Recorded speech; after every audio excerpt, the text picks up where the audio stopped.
नमस्ते जी। बहुत बढ़िया महत्वपूर्ण विषय आज हम आपके बीच में लेकर के उपस्थित हुए हैं। आप लोग जुड़ जाइए अधिक से अधिक संख्या में। थोड़ा सा समय अधिक हो गया, 3 बजे के लिए हमने बोला था, 3:22 हो गई है। ये अभी एक डिबेट चल रही थी, उस डिबेट से हम लोग अभी फ्री हुए हैं। एक बहुत महत्वपूर्ण चर्चा थी जो आपको आर्य संदेश टीवी चैनल पर सुनने के लिए मिलेगी। जो लाइव जुड़ रहे हैं हमारे साथ में, वो युवा साथी एक बार कमेंट करके हमें बता दें कि आपको आवाज़ ठीक से आ रही है कि नहीं आ रही। कल हमने एक चर्चा आपके बीच में की थी कि कुछ महापुरुषों को लेकर के महत्वपूर्ण चर्चा करेंगे। ऐसे महापुरुष जिनकी वजह से ये सत्य सनातन वैदिक धर्म, या जिसको आप लोग सनातन धर्म या हिंदू धर्म जो भी आप लोग बोलते हैं, ये बचा हुआ है। अगर वो महापुरुष नहीं होते तो ये सनातन धर्म नहीं होता आज संसार में। तो सनातन धर्म को बचाने वाले कौन है, कहाँ से हैं, कैसे हैं, ये कौन महापुरुष थे, इस विषय पर हम लोग थोड़ी देर के लिए आपसे लाइव चर्चा करेंगे। आप कोई प्रश्न आपके मन में आता है तो आप कमेंट कर दीजिए, मैं आपके प्रश्न ले लूँगा। हमारे बीच में भाई धर्मेंद्र कटारिया जी जुड़ गए हैं, बोल रहे हैं ठीक है, धन्यवाद धर्मेंद्र जी। मैं आपको भारत के उस इतिहास की तरफ ले जाना चाहूँगा जहाँ से ऐतिहासिक भूले भारत ने की है। भारत के अंदर राम रावण का युद्ध भी हुआ। रामचंद्र जी गए लंका में, रावण को मार करके वापस चले आए। फिर भी विद्वान बलवानों में जो भारत के अंदर थे, जो साइंटिस्ट थे, भारत के ऋषि मुनि थे, रिसर्च स्कॉलर थे, उसमें कोई कमी नहीं आई। लेकिन महाभारत का जो युद्ध था वो इतना भयंकर युद्ध हुआ। महाभारत के युद्ध में सारे विद्वान लोग लगभग समाप्त हो गए भारत के। और जब विद्वान समाप्त हो गए तो आप सब जरा सोचिएगा, जिस परिवार में समझदार बुद्धिमान लोग खत्म हो जाएं, नहीं रहें, समाप्त हो जाएं, उस परिवार की स्थिति क्या होगी। जहाँ कोई सच बोलने वाला ना हो, जहाँ किसी के पास सच हो ही ना, जहाँ किसी के पास तर्क ना हो, जहाँ किसी के पास कोई अच्छी विचारधारा ना हो, ऐसे घर परिवार के विषय में आप सोच करके देखें, वो घर परिवार उन्नति की तरफ जाएगा या पतन की तरफ जाएगा। पूरी दुनिया में चूंकि भारत से सनातन धर्म का प्रचार प्रसार और पूरे संसार की विद्याओं का प्रचार प्रसार होता था, तो महाभारत काल में ये सब हुआ। जितने भी विद्वान लोग थे वो सारे मारे गए। कुछ एक लोग सरफरे बचे जिन्होंने अपने अपने नए मत मजहब संप्रदाय बना करके प्रस्तुत कर दिए, और उन संप्रदाय पे आगे बढ़ते रहे लोग, अपनी अपनी विचारधारा लेकर के अलग अलग संप्रदाय बनाते चले गए।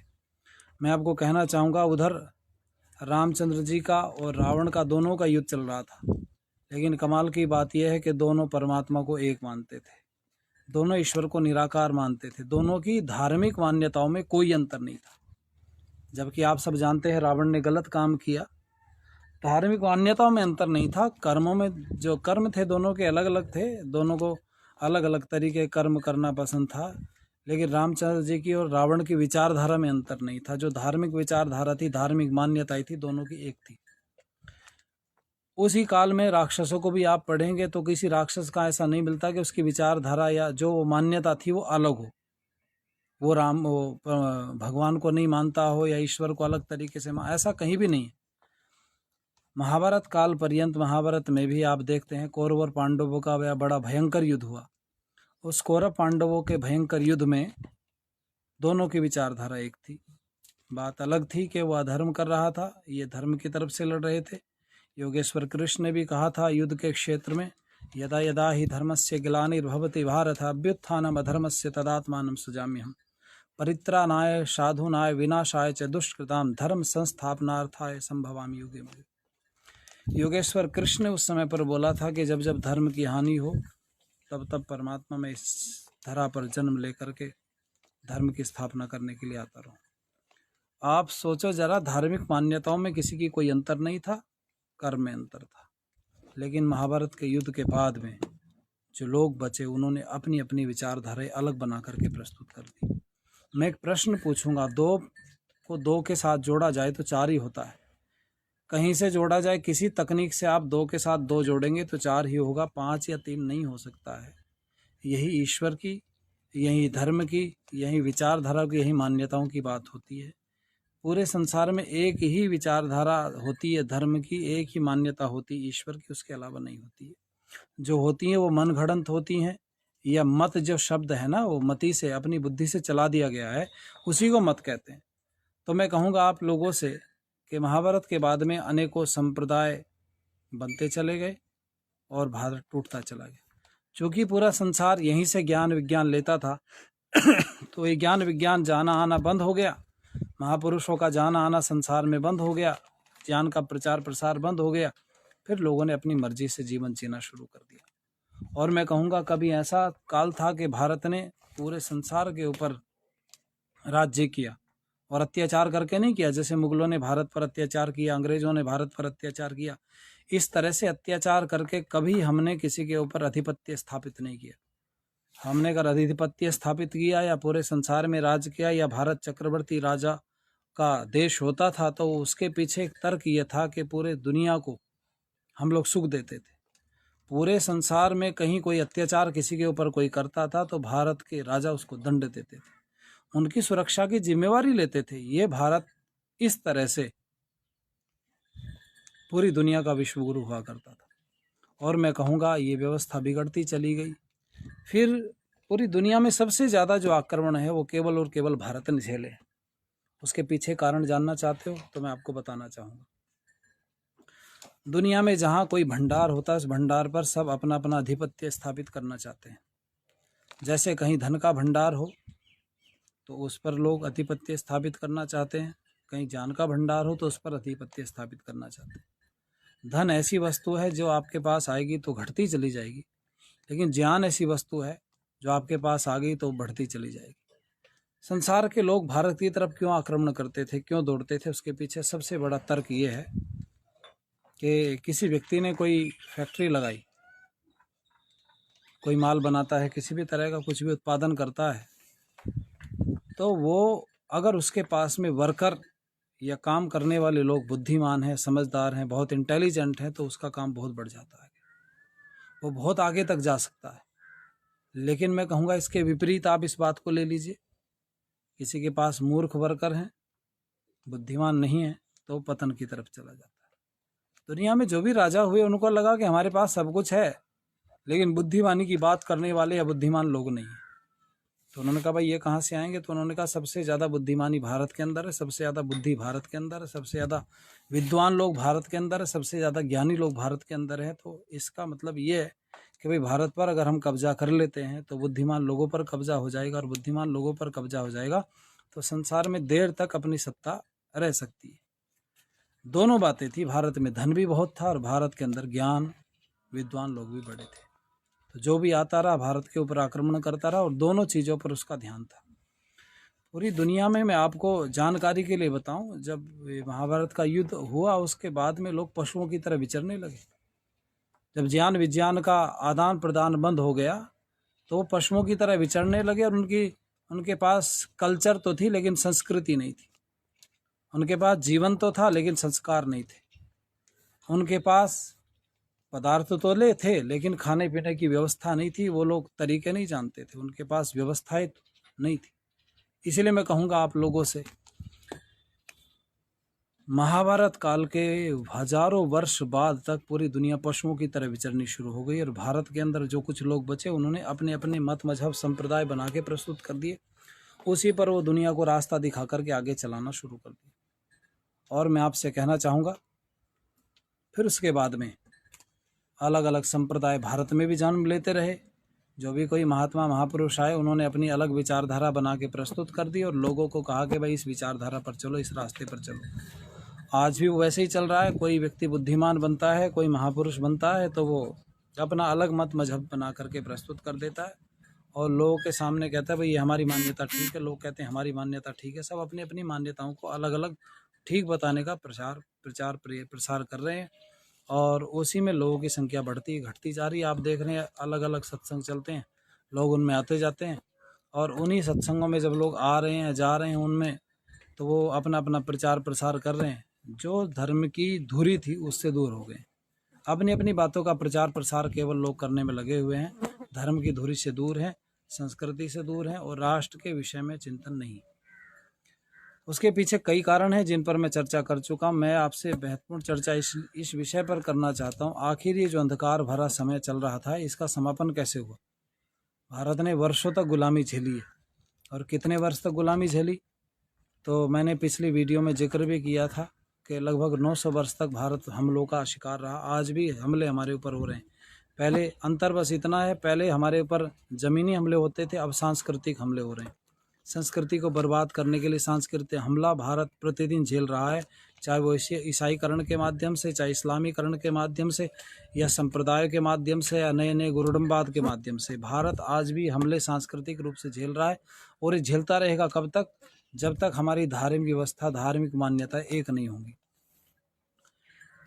ये चलता रहा, आक्रमण होते रहे, नए नए संप्रदाय संसार में पैदा होते रहे। आप देखो, क्रिश्चियन बने लोग तो क्रिश्चियनों ने भी भारत पर आक्रमण किया।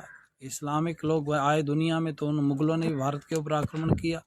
जिसका ताल बैठा उसने भारत पर आक्रमण जरूर किया। उसके पीछे जो कारण थे वो मैं आपको बता चुका हूँ। ये सब व्यवस्था चलती रही। 15वीं शताब्दी में एक व्यक्ति ने जन्म लिया जिनका नाम था संत रविदास। और संत रविदास जी ने उस समय पर मुगलों का आक्रमण भारत में हो रहा था। संत रविदास जी 2 राज्यों के एक साथ धर्मगुरु रहे। एक तो चवरवंशियों के थे और एक मेवाड़ के थे। तो 2 राज्यों के राजगुरु एक साथ रहते हुए, कोई व्यक्ति अगर राजगुरु हो तो ऐसा नहीं कि वो पढ़ा लिखा व्यक्ति नहीं हो सकता। तो कई लोग कहते हैं कि जूता काटने काम करते थे। उस विषय पर भी मैं आऊँगा और आप लोग बताने का प्रयास करूँगा ऐसा था या नहीं था। संत रविदास जी ने उस समय पर अपनी विचारधारा के माध्यम से, अपने सरल स्वभाव के माध्यम से लोगों को समझाना शुरू किया और हजारों लोग उनके साथ में जुड़ते चले गए। और फिर हुआ ये कि उस समय पर सिकंदर का आक्रमण हो रहा था। सिकंदर ने कुछ लोगों को संत रविदास जी को इस्लाम स्वीकार कराने के लिए भेजा। कहा कि उनको किसी तरह से बहला फुसला करके आप इस्लाम में ले आओ। वो इस्लाम में आ जाएंगे तो 2 राज्यों पर सीधा सीधा हमारा कब्जा हो जाएगा, क्योंकि वो उनके अधीन है, वो वहाँ के धर्मगुरु हैं, राजगुरु हैं। जब वो गए तो वो वापस फिर सनातनी बन करके लौटे। उन्होंने सनातन धर्म स्वीकार कर लिया। सिकंदर को बुरा लगा, उसने उनको पकड़ करके जेल में डाल दिया। दिल्ली में जेल में डाल दिया। तो उस समय पर संत रविदास जी से उसने कहा कि आप इस्लाम स्वीकार कर लो। संत रविदास जी ने मना कर दिया। और जो लाइनें संत रविदास जी ने बोली वो स्वर्ण अक्षरों में लिखने लायक है। आज संत रविदास जी को तो लोग मानते हैं लेकिन उनकी बातों को नहीं मानते। संत रविदास जी को क्या पढ़ा होता या उनकी बातों को माना होता तो आज ये स्थिति बदतर नहीं होती। कई लोग हमारे संत रविदास जी को भी मानते हैं और उन मादक पदार्थों का सेवन करते हैं, खान पीन बिगड़ गया। तो उन्होंने कहा था, वेद धर्म सबसे बड़ा अनुपम सच्चा ज्ञान, फिर मैं क्यों छोड़ू इसे पढ़ लूँ झूठ कुरान। और वेद धर्म छोड़ो नहीं कोशिश करो हजार, तिल तिल काटो चाहे गोदोंग कटार। ये बातें उन्होंने उस समय पर कही।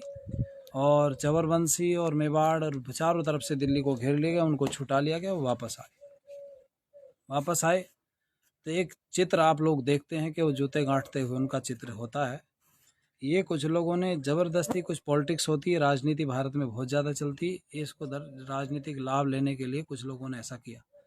लेकिन मैं आपको कहना चाहूँगा ये घटना कब की है जो जूता गांठने वाली है। तो ये सिकंदर ने जिस समय पर उनको जेल में डाला हुआ था तो अपने जूते उनसे साफ कराए। आप सोचो, एक राजगुरु, एक धर्मगुरु व्यक्ति से जूते साफ कराना तो पूरे धर्म का अपमान माना जाएगा। लेकिन उन्होंने उस समय पर जो जूते साफ किए, घटना कहीं जिक्र किया तो ये करके लोगों ने कहा कि जी वो तो जूते काटने का काम करते थे।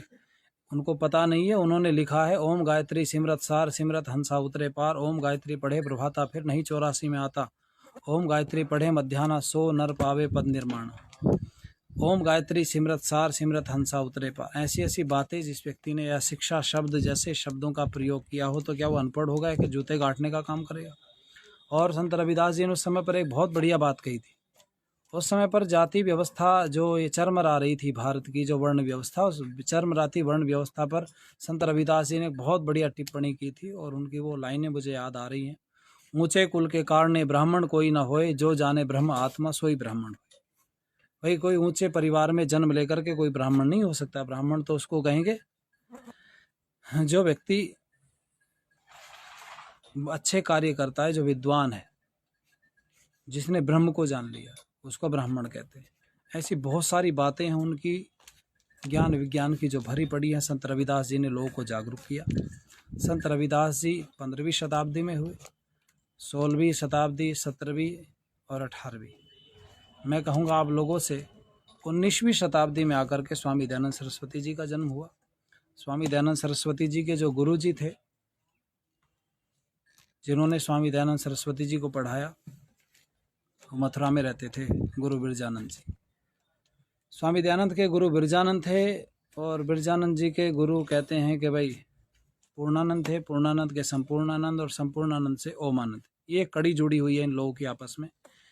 ये 5 लोग साथ में थे, स्वामी दयानंद, गुरु बिरजानंद, पूर्णानंद, स्वामी संपूर्णानंद और स्वामी ओमानंद।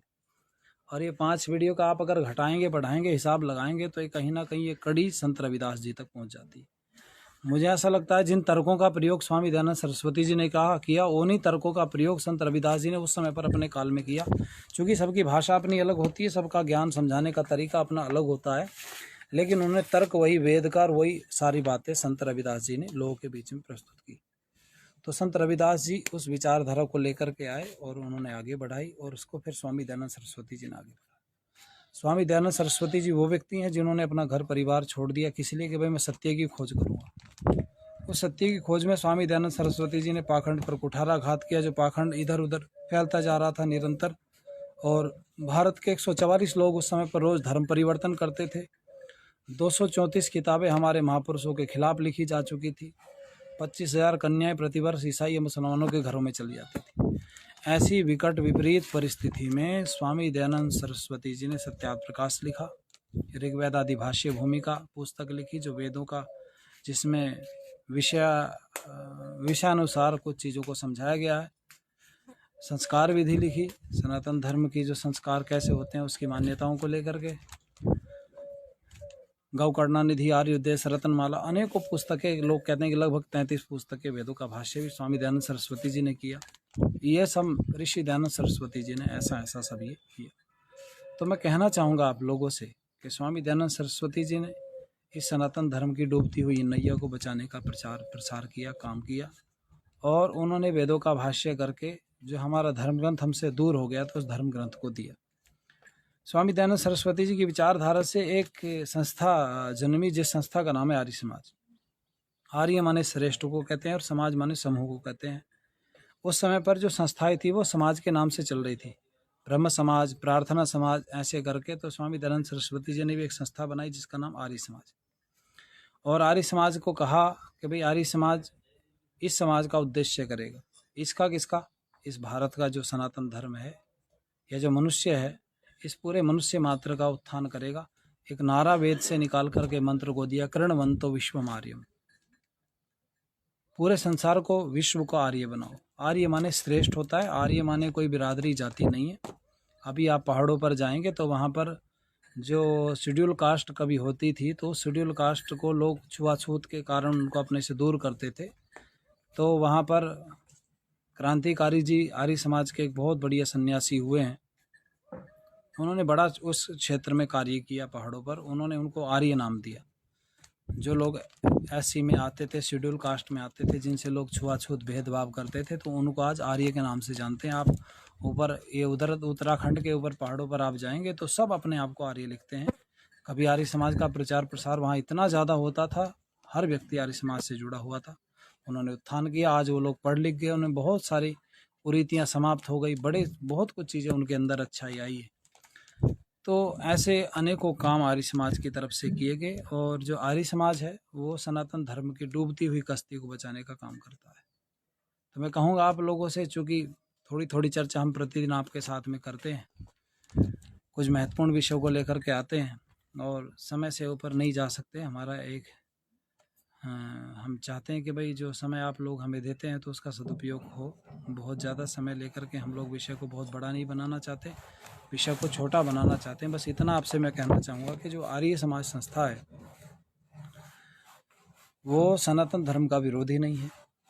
आर्य समाज कोई धर्म नहीं है, मत मजहब संप्रदाय नहीं है। आर्य समाज तो एक संस्था का नाम है जो सनातन धर्म को डूबने से बचाने का काम करती है। स्वामी दयानंद सरस्वती जी ने जिम्मेवारी इसको आर्य समाज को यही दी थी कि भाई आप लोग सनातन धर्म को प्रोटेक्ट कीजिए, इसको बचाइए। और हमारी जो मान्यताएं थी आर्य समाज की, वो मान्यताएं ऋषियों वाली मान्यताएं, चूँकि आर्य समाज की अपनी कोई विचारधारा नहीं है। आर्य समाज के पास जो विचारधारा है वो स्वामी दयानंद सरस्वती जी की है और स्वामी दयानंद सरस्वती के पास अपनी विचारधारा नहीं थी। स्वामी दयानंद सरस्वती जी के पास जो विचारधारा थी वो कहते हैं कि ये वेद की ऋषियों की विचारधारा है। ब्रह्मा से लेकर जैमिनी पर्यंत ऋषियों का जो मंतव्य है उसको लोगों के बीच में बताने के लिए। और ऋषियों की विचारधारा नहीं है, वो वेद की विचारधारा है। वेद की जो विचारधारा वो वेद की नहीं है, वो परमात्मा की वाणी है। तो परमात्मा की वाणी वेद है। वेद ऋषियों के पास आया और ऐसे करके आगे आते आते आते आते आते ऋषि दयानंद सरस्वती जी और आर्य समाज, और आज जो लोग हैं वो आर्य समाज के लोग वो परमात्मा की विचारधारा का प्रचार प्रसार करते हैं। तो मैं कहना चाहूँगा आप लोगों से कि भाई आर्य समाज कोई अलग से विचारधारा नहीं है। आर्य समाज तो सनातन धर्म को प्रोटेक्ट करने वाली एक विचारधारा है। आप लोग जुड़िए, आप लोगों को अच्छा लगेगा। और जिनको ये वीडियो अच्छी लगती है वो शेयर करें। काफ़ी लोग शेयर कर रहे हैं, अच्छा रेस्पॉन्स मुझे मिल रहा है प्रतिदिन। इसलिए हम लोग बैठ जाते हैं थोड़ी देर के लिए। जब थोड़ा सा निवृत्त होते हैं तो पूरे दिन हम लोग सोशल मीडिया से और बहुत सारे कार्यों से जुड़े हुए हैं। बहुत लोग हमें जानते हैं, क्योंकि काफ़ी सारे सहयोगी लोग हमें प्रतिदिन सुनते हैं, वो देखते रहते हैं हमें। तो उनको पता है हम लोग बहुत सारे कार्य समाज सुधार के सामाजिक करते रहते हैं। जो हमें बहुत सारे लोग मैं देखता हूँ प्रतिदिन हमसे जुड़ते हैं, जो हमारा सहयोग करते हैं। फंड आदि की व्यवस्था भी हमें करते हैं। कुछ लोग सज्जन ऐसे जुड़े हुए हैं हमारे साथ में। तो निरंतर कार्य लगा रहता है, कुछ ना कुछ हम लोग प्रतिदिन करते रहते हैं। अब कुछ दिन से हमें लग रहा था कि मार्गदर्शन किया जाए सोशल साइट पर। बहुत लोगों की डिमांड थी, बड़े सारे लोग कह रहे थे कि ये चूँकि सब जगह पर लोग कार्यक्रम सुनने के लिए नहीं जा सकते और सारी बातें सब जगह पर हो भी नहीं सकती हैं। तो कुछ चीज़ें ऐसी हैं चूँकि वहाँ विषय बंधा होता है और समय भी बंधा होता है। तो यहाँ अपने पास में विषय खुला होता है और समय भी थोड़ा सा खुला होता है। तो अपने तरीके से हम लोग कुछ बातें यहाँ पर रख देते हैं। तो आप लोग इसको शेयर कर दीजिए। और ये भी 5-7 मिनट बाद में ये जो हमारा जो लिंक है ये पूरा ये यूट्यूब पर जाकर के यूट्यूब का लिंक यहाँ फेसबुक पर भी अपलोड हो जाता है और आप उसको दूसरों के साथ शेयर कर सकते हैं। आपको लाभ ये रहेगा कि घर बैठे बैठे आपको पुण्य मिल जाएगा, हमारी हिम्मत बढ़ेगी। आप लोग ज़्यादा देखेंगे, ज़्यादा लोगों तक शेयर करेंगे तो हमारी भी हिम्मत बढ़ेगी। और आपको अगर लगता है कि ये काम ठीक है, लोगों को जागरूक करने का ये बढ़िया तरीका है, आपको कोई खर्च नहीं करना पड़ता किसी तरह का भी, और बहुत सारे विचार आपको घर बैठे सुनने के लिए मिल जाता है।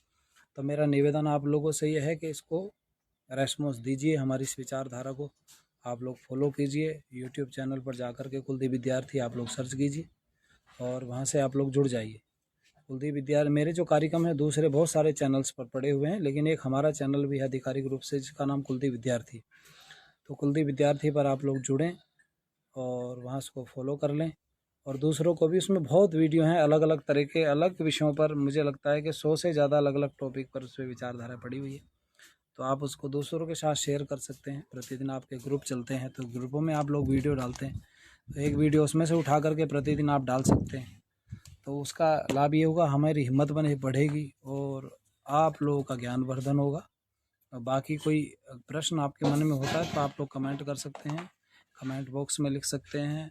आप हम मैसेंजर पर भेज सकते हैं, या जिन लोगों के पास में व्हाट्सअप नंबर है व्हाट्सअप पर भेज सकते हैं। आज का जो ये लिंक है उस पर मैं व्हाट्सअप नंबर भी दे दूँगा। कुछ लोग अगर जुड़ना चाहेंगे तो मैं एडिट करके इसी वीडियो के अभी जो लिंक है उसमें आप लोगों को व्हाट्सअप नंबर मिल जाएगा। जो लोग व्हाट्सअप से जुड़ना चाहते हैं, व्हाट्सअप नंबर जिनको चाहिए, बहुत लोग मांगते रहते हैं, तो उससे आप लोग जुड़ सकते हैं। उस पर आप व्हाट्सअप ही कॉल कर पाएंगे। तो इसलिए मैं चाहूँगा आप लोगों से कि आप लोगों ने जो ये सब देखा सुना, आप लोग देख रहे हैं, कल फिर प्रयास करते हैं कि समय से आपके बीच में लाइव रहें। चूँकि कई डिबेट्स में हम लोग प्रतिदिन भाग लेते हैं। अभी भी थोड़ी देर पहले जो इस्लाम के अंदर जो विचारधारा है, जिसमें अहमदिया एक विचारधारा चलती है, पनपती है, मिर्ज़ा ग़ुलाम अहमद से जो चली है, कादियान के रहने वाले थे, उन्होंने अहमदिया संप्रदाय एक चलाया। उस अहमदिया संप्रदाय पर विशेष अभी चर्चा चल रही थी। ये डिबेट, ये मेरे अभी इससे लाइव आने से पहले आधा पौन घंटे तक उसमें डिबेट में हम लोगों ने भाग लिया। आर्य संदेश टीवी चैनल पर तो लगभग प्रतिदिन या दूसरे तीसरे दिन वीडियोज़ आती रहती हैं। हम लोग बैठते रहते हैं चैनल्स की डिबेट में। शाम को प्रतिदिन वो लाइव भी होता है केबल पर। और भी कई सारे चैनल्स हैं, लोकल चैनल हैं कई, जिनके साथ में हम लोग जुड़े हैं। तो आप लोग अगर ये चाहते हैं कि ये कार्य बढ़ता रहे, आगे चलता रहे, तो भाई मेरा निवेदन है आप लोगों से कि हमें फॉलो कीजिए और हमारी जो वीडियोज़ हैं उनको वायरल कीजिए। लोग देखेंगे तो हम लोग बना पाएंगे, नहीं देखेंगे तो हम लोग बनाने का कोई लाभ है नहीं। जो समय हम लोग इधर लगा रहे हैं उस समय को कहीं और सदुपयोग करेंगे। तो आप लोग इसको, मैं समझता हूँ कि आप लोग प्रचार प्रसार कर ही रहे हैं। बस इतना ही कह के मैं अपनी वाणी को विराम की तरफ लेके चलूँगा। कोई अन्य प्रश्न या किसी के मन में कोई अलग मुद्दा होगा तो आप लोग चर्चा करना, ठीक है। इसी के साथ वाणी को विराम देते हैं। नमस्ते।